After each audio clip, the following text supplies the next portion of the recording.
Brooklyn Independent Television. It's official. Brooklyn is a dining destination that can rival any city in the world. So with all of those choices, how do you decide what's for dinner tonight? The Borough President's Office and over 200 Brooklyn restaurateurs are helping you get out with Dine In Brooklyn, the Borough's official restaurant week. Caroline Shin got a preview. More than 200 restaurants are firing up their ovens for the 8th annual Dine In Brooklyn week. And there's so much to sample from the borough's culinary explosion.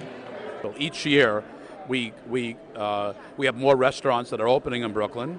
We have more restaurants that participate in Dine In Brooklyn, our restaurant week, and more people coming in from the New York metropolitan area.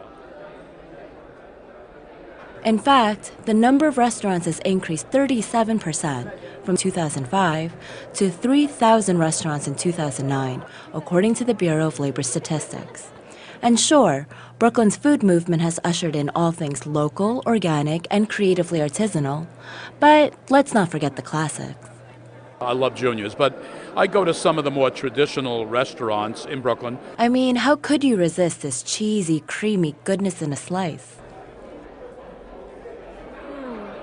And for those who crave something different, Brooklyn has that covered too. One of the terrific things about Brooklyn is that you have so many young, innovative chefs and restaurateurs that have trained often in Manhattan in some of the greatest kitchens under some of the most world-renowned chefs. And when they've branched off to try and open up their own restaurant, they found more reasonable priced real estate in Brooklyn and a really almost underground industry that has turned into a world-renowned restaurant industry, all in Brooklyn.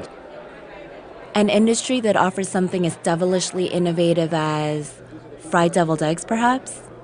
We wanted to do traditional Southern cuisine that had a twist. So we were going through items that we knew were traditional Southern, and deviled eggs are very traditional. I seen an episode of the Neelys on the Food Network about 5 years ago where they fried the eggs, which I then went to my executive chef and said, hey, I seen this, what can you do? So he went and came up with this great creamy center. It has spices of cayenne, Spanish paprika, cilantro, Worcestershire, and a couple of secrets my chef doesn't want to divulge.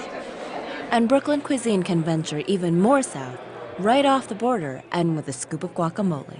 These are fresh corn tortillas, hand-pressed here on the tortilla press. This is pork belly in mole poblano sauce. It's a dark chocolate chile mole sauce. And then over here we've got a little mackerel and nopales, they're cactus leaves, and these jalapeno, a habanero mango salsa, guacamole, little lime and radish to top off the tacos. The Brooklyn Melting Pot also has organic pasta, bacon-wrapped steaks, barbecue ribs, and good old mac and cheese. Dine in Brooklyn starts Monday, March 21st and ends Thursday, March 31st. Restaurants will be serving 3-course lunches for $20.11 and 3-course dinners for $25. Others offer 2-for-1 deals. For a complete listing of restaurants, visit www.visitbrooklyn.org. This is Caroline Shin wishing you happy eating from Brooklyn Independent Television. Follow us on Twitter at BK Independent TV.